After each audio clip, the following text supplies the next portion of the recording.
High বন্ধুরা, আশা করি প্রত্যেকেই ভালো আছো। এই মুহূর্তে ইরান আর ইসরায়েলের মধ্যে যে যুদ্ধটা হচ্ছে সেটা একটা খুব ভয়ঙ্করী যুদ্ধ। তা এই সময়ের মধ্যে থেকে যে কন্ডিশনে যেভাবে যুদ্ধ চলছে, সেই পরিপ্রেক্ষিতে ইরানের একটা মেয়ে, যিনি হলেন একজন মুসলিম, আমাদের হিন্দু ধর্মের একজন ভগবান, এক ঈশ্বর, তিনি হলেন ভোলেনাথ। তাকে নিয়ে একটা গান লিখেছেন। গানটা হলো খুব সুন্দর করেছেন। গানটার মধ্যে কি লেখা আছে বৃত্তান্ত গানের মাধ্যমে তিনি বুঝিয়ে দিয়েছেন যে তিনি কি করতে চাইছেন, সেইগুলো পুরোটাই তুলে ধরেছেন গানটার মধ্যে। 2 মিনিট 47 সেকেন্ডের গান। তিনি চাইছেন যে পৃথিবীতে যেভাবে হামলা হচ্ছে, যেভাবে মানুষ কষ্ট পাচ্ছে, সেইগুলোর হাত থেকে বাঁচার জন্যই তিনি আমাদের ভোলেনাথ অর্থাৎ হিন্দু ধর্মে যিনি ভগবান আছেন তার স্মরণে একটা গান লিখেছেন। সেই গানটা খুব অসাধারণ। অল্প দিনের মধ্যে অর্থাৎ কয়েক ঘন্টার মধ্যে, দিন বলাটা ভুল, কয়েক ঘন্টার মধ্যে লাখো লাখো মানুষ গানটা শুনেছে এবং একদিনের মধ্যে সেটা মিনিমাম 5 মিলিয়ন চলে গেছে।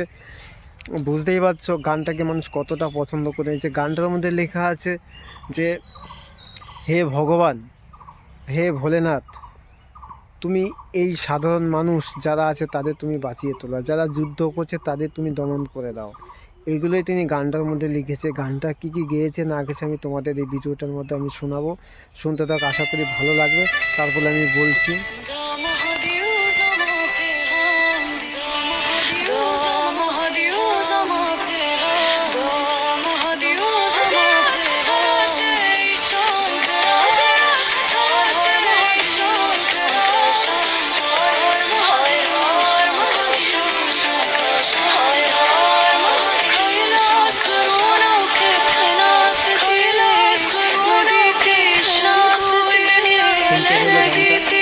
অসাধারণ একটা গান।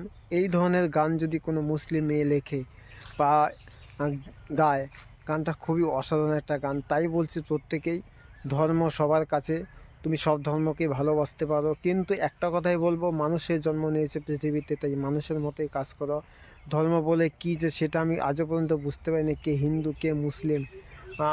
মানে যার যেটা ধর্ম সে সেই ধর্ম নিয়ে থাকাটাই সবচেয়ে একই, কিন্তু মানুষকে তো কখনো আলাদা করেনি। ঈশ্বর সব মানুষকে একই রকম করেছে, মার জাতকে মায়ের মতোই করেছে এবং ছেলেকে ছেলের মতোই, পুরুষ জাতিকে পুরুষের মতোই করেছে, কিন্তু ধর্মের মধ্যে কোনো তফাৎ নেই। ধর্মটাই ভাগ হয়ে গেছে, একজন মুসলিম, কেউ হিন্দু, কেউ খ্রিস্টান, এক একজন হিন্দু মুসলিম খ্রিস্টান ভিন্ন ধর্মের মানুষ আছে। কিন্তু হিন্দু ধর্মের মধ্যে আমি একজন হিন্দু হয়ে বলছি, আমাদের ভোলে বাবাকে নিয়ে যিনি গানটা লিখেছেন তাকে আমার অসংখ্য অসংখ্য ধন্যবাদ, যে একজন মুসলিম হয়ে যে আমাদের হিন্দু ধর্মে যিনি আছেন, আমাদের সবচেয়ে মানুষ বেশি স্মরণ করেন, তিনি হলেন আমাদের ভোলে বাবা। তিনি প্রত্যেকটা মানুষের জন্যই আছে, প্রত্যেকটা প্রাণীর জন্যই আছে। তিনি সবার প্রত্যেকটা মানুষেরই ভালো চায়। তাছাড়া কোনো দিন সে কোনো দিন নেগেটিভ চিন্তাভাবনা বা তার কোনো স্টোরিতে বা কোনো বইতে লেখা নেই যে তিনি সাধারণ মানুষের জন্য পাশে নেই।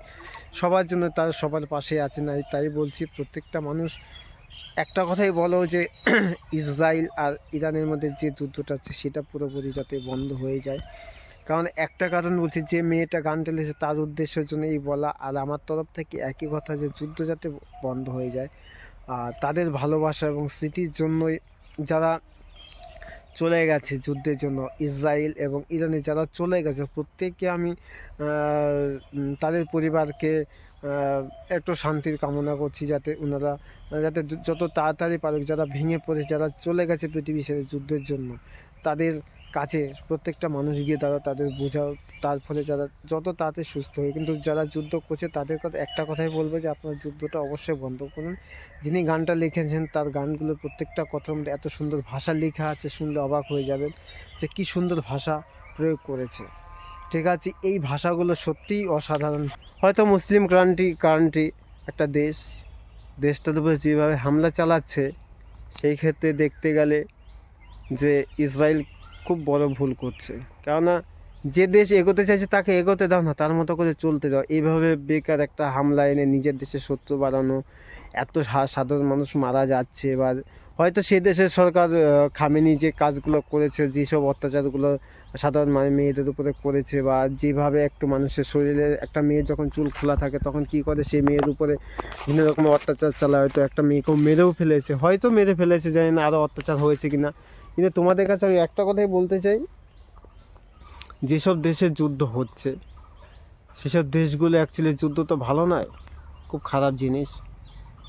এই যুদ্ধের মধ্যে দিয়ে ইসরায়েলে যে পরিমাণে ক্ষতি হয়েছে, সরি, ইরানে যে পরিমাণে ক্ষতি হয়েছে, সেই পরিপ্রেক্ষিতে একটা মুসলিম কান্ট্রি দেশ, সেই দেশে একটা সাধারণ গায়িকা যে একটা গান লিখেছে, সেটা আমাদের ভোলে বাবাকে নিয়ে, আমাদের ভোলে বাবাকে নিয়ে একটা গান লিখেছে, সেই ভাইরাল। সে চাইছে যে হে বাবা তুমি পৃথিবীকে শান্ত করো, এইসব মানুষের কাছ থেকে সবাইকে সুস্থ করে তোলো, এই মানুষের যে যে চিন্তা ভাবনাগুলো পুরোটাই ঠিক করো। সে গানটা গেয়েছে, গানটা তোমায় অবশ্যই শোনাবো।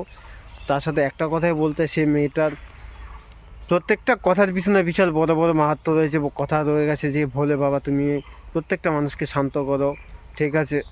আরও অনেক গানের মধ্যে বহুত কথা আছে, গানটা শুনলে অবশ্যই বুঝতে পারবে গানটা কী আছে না আছে বৃত্তান্ত তোমাদের আমি এই ভিডিওর মাধ্যমেই দেখাবো, যে গানটা কেমন লিখেছে, কোথায় মিউজিক হয়েছে, টোটাল কিছু আমি তোমাদের জানাবো, মেয়েটার ছবিও তোমাদের দেখাবো। তাছাড়া একটা কথাই বলতে চাই, যে বর্তমান সময়ে যুদ্ধের পরিপ্রেক্ষিতে একজন মুসলিম মেয়ে হয়ে একটা ভোলে বাবাকে নিয়ে একটা গান লেখা, মানে প্রত্যেকটা মুসলিমরা বলে যে আমাদের আল্লাহ বড়, কেউ হিন্দুরা বলে আমাদের ভগবান বড়, সবাই সবার জায়গায়, কিন্তু একটা মুসলিম হয়ে আমাদের ভোলে বাবার উপর নিয়ে একটা গান লেখা অসাধারণ একটা ভাবনা চিন্তা, যে ইনি হয়তো আছেন, ইনি হয়তো মানুষের ভালোই চায়, কোনোদিন খারাপ চায় না। ভগবানের মতোই, সাধারণ মানুষের মতোই সে বেঁচে থাকে। কিন্তু মেয়েটা যে সুন্দর যেভাবে গানটা গেয়েছে, গানটা অসাধারণ। ইসরায়েলের মতো দেশ যেভাবে আক্রমণ করছে, সেইগুলোর হাত থেকে বাঁচানোর জন্য বেঁচে থাকার জন্য সাধারণ প্রত্যেকটা দেশের মানুষ তা এই গানটার মধ্যে দিয়ে সব কিছু নিয়ে প্রকাশ করেছেন, ঠিক আছে।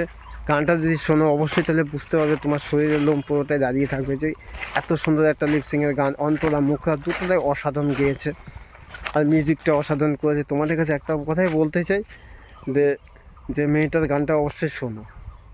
আমাদের ভারতবর্ষে হিন্দু ধর্মের দেশ একটা, যেখানে আমরা ভগবানকে পূজা করি, শিব বাবাকে আমরা শ্রদ্ধা করি, তাকে পুজো করা হয়, প্রত্যেকটা মেয়ে এবং ছেলে এর উপরেই মানে বেঁচে আছে। আর আমারও একটা গান আসতে চলেছে এই ভোলেনাথকে নিয়ে, বাবা তুমি পার করো আমাকে, এই নিয়ে একটা গান, ঠিক আছে, সুর করেছে অটল দাস, ঠিক আছে। সব কিছুই তো তোমাদের জানাবার, আমার চ্যানেলটা অবশ্যই সাবস্ক্রাইব করে নেবে, ঠিক আছে। চলো পুরো ভিডিওটা দেখতে থাক, আশা করি প্রত্যেকে ভালো থাকবে। আর প্রত্যেকে একটা কথাই বলতে চাই, যে সাধারণ মানুষের মতো বেঁচে থাকো, এটাই সবচেয়ে বড় কাজ, এর থেকে আর কিছু নেই। তুমি একবেলা না খেয়ে থাকলেও তুমি সুস্থ থাকবে, এটাই সবচেয়ে বড় কাজ, ঠিক আছে। চলো লেটস গো।